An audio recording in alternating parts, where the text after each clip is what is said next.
ಎಲ್ಲರಿಗೂ ನಮಸ್ಕಾರ. ನೋಡಿ, ದಸರಾ ಹಬ್ಬದ ಪ್ರಯುಕ್ತ ಗೃಹಲಕ್ಷ್ಮಿ ಯೋಜನೆಯ ಪ್ರತಿಯೊಂದು ಫಲಾನುಭವಿಗಳಿಗೆ ಸರ್ಕಾರದಿಂದ ಭರ್ಜರಿ ಗುಡಿಸ್ತಾ ಕೊಟ್ಟಿದ್ದಾರೆ. ಹೌದು ವೀಕ್ಷಕರೇ, ನಾಳೆ ಬುಧವಾರ ಸೆಪ್ಟೆಂಬರ್ 24ರಂದು ಕರ್ನಾಟಕದ 26 ಜಿಲ್ಲೆಗಳ ಪ್ರತಿಯೊಂದು ಫಲಾನುಭವಿಗಳಿಗೆ ಗೃಹಲಕ್ಷ್ಮಿ ಯೋಜನೆಯ 22ನೇ ಕಂತಿನ ಹಣ, 23ನೇ ಕಂತಿನ ಹಣ ಹಾಗೂ 24ನೇ ಕಂತಿನ ಹಣನ ದಸರಾ ಹಬ್ಬದ ಪ್ರಯುಕ್ತ 2 ಹಂತಗಳಲ್ಲಿ ಸರ್ಕಾರ ಜಮಾ ಮಾಡ್ತಾ ಇದೆ. ಅದೇ ರೀತಿ ಸಾಕಷ್ಟು ಫಲಾನುಭವಿಗಳ ಒಂದು ರೇಷನ್ ಕಾರ್ಡ್ನ ಕೂಡ ಸರ್ಕಾರ ಕ್ಯಾನ್ಸಲ್ ಮಾಡಿದ್ದು, 5 ನಿಯಮಗಳ ಆಧಾರದ ಮೇಲೆ ಫಲಾನುಭವಿಗಳಿಗೆ ಗೃಹಲಕ್ಷ್ಮಿ ಹಣ ಕೂಡ ಕ್ಯಾನ್ಸಲ್ ಆಗಿದೆ ಮತ್ತು ರೇಷನ್ ಕಾರ್ಡ್ ಕೂಡ ಕ್ಯಾನ್ಸಲ್ ಮಾಡಿದ್ದಾರೆ.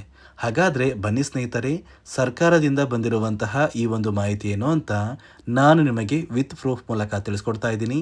ಅದಕ್ಕಿಂತ ಮೊದಲು ನೀವೇನಾದ್ರೂ ಇನ್ನೂ ಕೂಡ ನನ್ನ ಚಾನಲ್ನ ಸಬ್ಸ್ಕ್ರೈಬ್ ಆಗಿಲ್ಲ ಅಂದರೆ ದಯವಿಟ್ಟು ಪ್ರತಿಯೊಬ್ಬರು ಚಾನಲ್ನ ಸಬ್ಸ್ಕ್ರೈಬ್ ಮಾಡ್ಕೊಳ್ಳಿ, ಹಾಗೆ ವಿಡಿಯೋಗೆ ಒಂದು ಲೈಕ್ನ ಕೊಡಿ.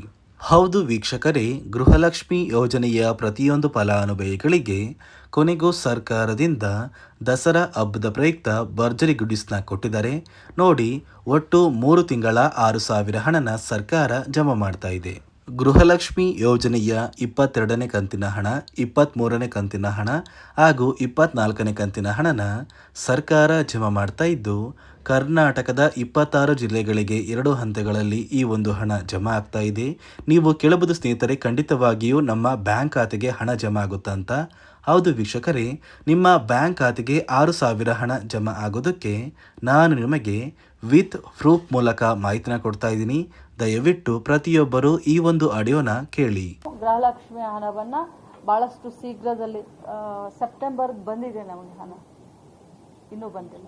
ಸೆಪ್ಟೆಂಬರ್ ಅಕ್ಟೋಬರ್ ತಿಂಗಳ ಹಣವನ್ನು ಆದಷ್ಟು ಶೀಘ್ರದಲ್ಲಿ ಕೇಳಿದ್ರಲ್ಲ ಸ್ನೇಹಿತರೆ, ಸಚಿವೆ ಲಕ್ಷ್ಮಿ ಹೆಬ್ಬಾಳ್ಕರ್ ಅವರೇ ಕೊಟ್ಟಿರುವಂತಹ ಒಂದು ಮಾಹಿತಿಯ ಪ್ರಕಾರ ಗೃಹಲಕ್ಷ್ಮಿ ಯೋಜನೆಯ 3 ತಿಂಗಳ ಒಟ್ಟು 6,000 ಹಣನ ಸರ್ಕಾರ ಕರ್ನಾಟಕದ 26 ಜಿಲ್ಲೆಗಳಿಗೆ 2 ಹಂತಗಳಲ್ಲಿ ಜಮಾ ಮಾಡ್ತಾ ಇದೆ. ಅದೇ ರೀತಿ ನೋಡಿ ಸ್ನೇಹಿತರೆ, ಈ ಬಾರಿ ಹಣಕಾಸು ಇಲಾಖೆಯಿಂದ ಗೃಹಲಕ್ಷ್ಮಿ ಫಲಾನುಭವಿಗಳಿಗೆ ಮತ್ತು ರೇಷನ್ ಕಾರ್ಡ್ ಹೊಂದಿರುವಂತಹ ಪ್ರತಿಯೊಬ್ಬರಿಗೂ ಕೂಡ 5 ಹೊಸ ನಿಯಮಗಳನ್ನ ಜಾರಿಗೆ ತಂದಿದೆ. ಈ ನಿಯಮಗಳ ಪ್ರಕಾರ ಪ್ರತಿಯೊಂದು ಫಲಾನುಭವಿಗಳ ದಾಖಲಾತಿಗಳನ್ನ ಚೆಕ್ ಮಾಡಿ ನಂತರ ಈ ನಿಮ್ಮ ಒಂದು ದಾಖಲಾತಿಗಳು ಈ 5 ನಿಯಮಗಳನ್ನ ಪಾಲಿಸಿದರೆ ಮಾತ್ರ ಗೃಹಲಕ್ಷ್ಮಿ ಯೋಜನೆಯ 2,000 ಹಣ ಜಮಾ ಆಗೋದು ಮತ್ತು ನಿಮ್ಮ ರೇಷನ್ ಕಾರ್ಡ್ನ ಸರ್ಕಾರ ಕ್ಯಾನ್ಸಲ್ ಮಾಡದೆ ಆಗಿಬಿಡೋದು. ಇಲ್ಲ ಅಂದರೆ ನಿಮ್ಮ ಒಂದು ರೇಷನ್ ಕಾರ್ಡ್ನ ಸರ್ಕಾರ ಕ್ಯಾನ್ಸಲ್ ಮಾಡುತ್ತೆ. ಅದೇ ಒಂದು ಕಾರಣಕ್ಕೆ ಸಾಕಷ್ಟು ಫಲಾನುಭವಿಗಳ ಒಂದು ರೇಷನ್ ಕಾರ್ಡ್ನ ಸರ್ಕಾರ ಕ್ಯಾನ್ಸಲ್ ಮಾಡಿದೆ. ಹಾಗಾದರೆ ಬನ್ನಿ ಸ್ನೇಹಿತರೆ, ಸರ್ಕಾರದಿಂದ ಬಂದಿರುವಂತಹ ಈ ಒಂದು ಮಾಹಿತಿ ಏನು ಅಂತ ತಿಳ್ಕೊಳ್ಳೋಣ. ಅದಕ್ಕಿಂತ ಮೊದಲು ನಾಳೆ ಬುಧವಾರ ಸೆಪ್ಟೆಂಬರ್ 24ರಂದು ಕರ್ನಾಟಕದ ಯಾವ 26 ಜಿಲ್ಲೆಗಳಿಗೆ ಸರ್ಕಾರ ಗೃಹಲಕ್ಷ್ಮಿ ಯೋಜನೆಯ ಒಟ್ಟು 3 ತಿಂಗಳ 6,000 ಹಣನ 2 ಹಂತಗಳಲ್ಲಿ ಜಮಾ ಮಾಡ್ತಾ ಇದೆ ಅಂದರೆ ನೋಡಿ ಸ್ನೇಹಿತರೆ, ಮೊದಲ ಹಂತದಲ್ಲಿ ಬಾಗಲಕೋಟೆ, ಬೆಳಗಾವಿ, ಬೆಂಗಳೂರು ನಗರ, ಬೆಂಗಳೂರು ಗ್ರಾಮಾಂತರ, ಬಳ್ಳಾರಿ, ಬಿಜಾಪುರ, ಬೀದರ್, ವಿಜಯನಗರ, ಚಾಮರಾಜನಗರ, ಚಿಕ್ಕಬಳ್ಳಾಪುರ, ಚಿಕ್ಕಮಗಳೂರು, ಚಿತ್ರದುರ್ಗ, ದಕ್ಷಿಣ ಕನ್ನಡ, ದಾವಣಗೆರೆ, ಧಾರವಾಡ ಮತ್ತು ಗದಗ ಈ ಜಿಲ್ಲೆಗಳ ಪ್ರತಿಯೊಂದು ಫಲಾನುಭವಿಗಳಿಗೆ ಮೊದಲ ಹಂತದಲ್ಲಿ ಸರ್ಕಾರ 3 ತಿಂಗಳ ಗೃಹಲಕ್ಷ್ಮಿ ಯೋಜನೆಯ ಒಟ್ಟು 6,000 ಹಣನ ಜಮಾ ಮಾಡ್ತಾ ಇದೆ.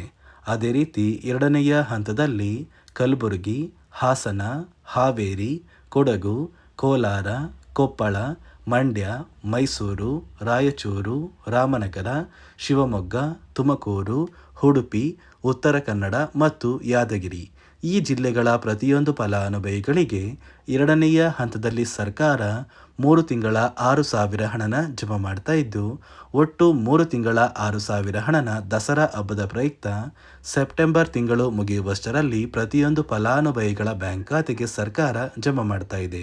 ನೋಡಿ ಸ್ನೇಹಿತರೆ, ಈ ಬಾರಿ ಸುಮಾರು 1 ಲಕ್ಷಕ್ಕಿಂತ ಅಧಿಕ ಫಲಾನುಭವಿಗಳ ಬ್ಯಾಂಕ್ ಖಾತೆಗೆ ಸರ್ಕಾರ ಗೃಹಲಕ್ಷ್ಮಿ ಯೋಜನೆಯ ಹಣನ ಜಮಾ ಮಾಡ್ತಾ ಇಲ್ಲ. ಕಾರಣ ಏನು ಅಂದರೆ, ನಿಮ್ಮ ಬ್ಯಾಂಕ್ ಖಾತೆಗೆ ಡೆಬಿಟ್ ಮೂಲಕ ಹಣ ಜಮಾ ಮಾಡುವಂತಹ ಸಂದರ್ಭದಲ್ಲಿ ಸರ್ಕಾರ ಸಾಕಷ್ಟು ಫಲಾನುಭವಿಗಳ ಒಂದು ಬ್ಯಾಂಕ್ ಖಾತೆಗೆ ಹಣ ಜಮಾ ಮಾಡೋದನ್ನು ಕ್ಯಾನ್ಸಲ್ ಮಾಡಿದೆ. ಯಾಕಂದರೆ ಇತ್ತೀಚೆಗೆ ಹಣಕಾಸು ಇಲಾಖೆ ಜಾರಿಗೆ ತಂದಿರುವ 5 ನಿಯಮಗಳ ಆಧಾರದ ಮೇಲೆ ಪ್ರತಿಯೊಂದು ಫಲಾನುಭವಿಗಳಿಗೆ ಸರ್ಕಾರ ಈ ಒಂದು ಹಣನ ಜಮಾ ಮಾಡ್ತಾ ಇದ್ದು, ಯಾರೆಲ್ಲ ಫಲಾನುಭವಿಗಳು ಈ ನಿಯಮಗಳನ್ನ ಪಾಲಿಸಿಲ್ಲ ನಿಮ್ಮ ಬ್ಯಾಂಕ್ ಖಾತೆಗೂ ಕೂಡ ಹಣ ಜಮಾ ಆಗೋದಿಲ್ಲ. ಹಾಗಾದರೆ ಬನ್ನಿ ಸ್ನೇಹಿತರೆ, ಸರ್ಕಾರ ಜಾರಿಗೆ ತಂದಿರುವ ಆ 5 ಹೊಸ ನಿಯಮಗಳು ಏನು ಅಂತ ನಾನು ನಿಮಗೆ ತಿಳಿಸ್ಕೊಡ್ತಾ ಇದ್ದೀನಿ. ನೋಡಿ ಸ್ನೇಹಿತರೆ, ಮೊದಲನೆಯ ಒಂದು ನಿಯಮ ಬಂದು, ಸಾಕಷ್ಟು ಫಲಾನುಭವಿಗಳು ಹೊಂದಿರುವಂತಹ ಒಂದು ರೇಷನ್ ಕಾರ್ಡ್ ಏನಿದೆ, ಆ ಒಂದು ರೇಷನ್ ಕಾರ್ಡ್ನ ಮನೆಯ ಸದಸ್ಯರ ಪ್ರತಿಯೊಬ್ಬರ ಒಂದು ಆಧಾರ್ ಕಾರ್ಡ್ನ ನಿಮ್ಮ ರೇಷನ್ ಕಾರ್ಡ್ಗೆ ಕಡ್ಡಾಯವಾಗಿ ಲಿಂಕ್ ಮಾಡಿಸ್ಬೇಕು.